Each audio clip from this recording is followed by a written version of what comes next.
So even in your mind, your thoughts, your emotions, your compulsions as to what you like, what you don't like, whom you love, whom you don't love, this is all by memory, isn't it? It's already past.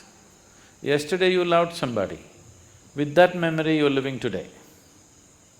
Yesterday you disliked somebody, with that memory you're living today. So you're trying to live that which is over.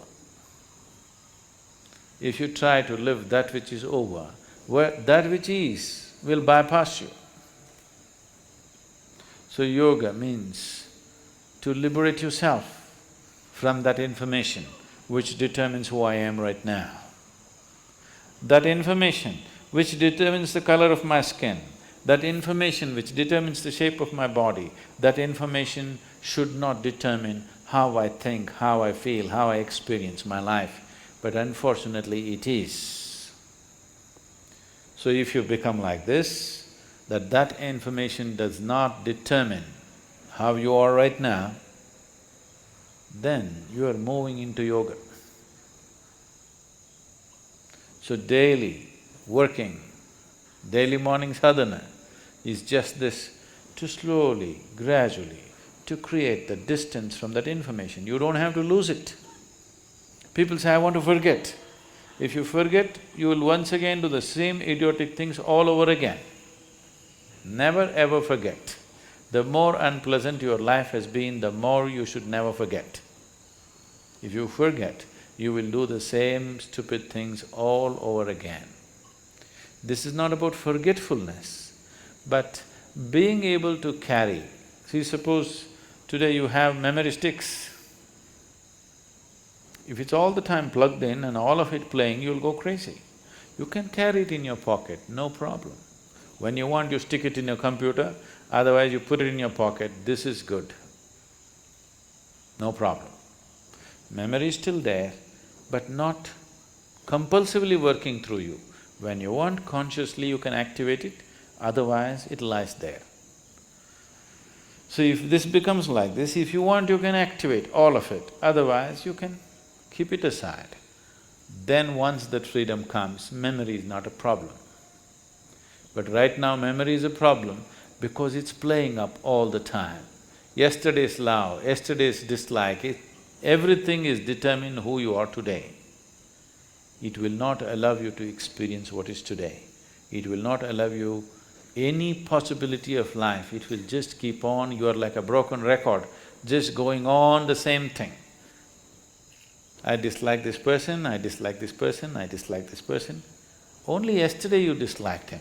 Today it's not necessary to dislike him. Yesterday he was doing something, we disliked him. There is no need to dislike him today, but the memory is playing up and saying, I dislike him, I dislike him. Whether you like him or you dislike him, both ways, it is an old record playing, which will not allow you any perception. Unless you begin to perceive life in larger and larger doses, there is really no experience of life, just mind playing over and over, same record. So yoga means breaking this cycle, and nature will not release you from that, just like that. It needs a certain amount of work.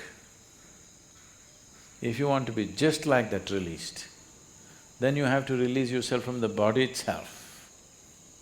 Staying in the body, which is the way it is only because of its memory, and not being a part of that memory.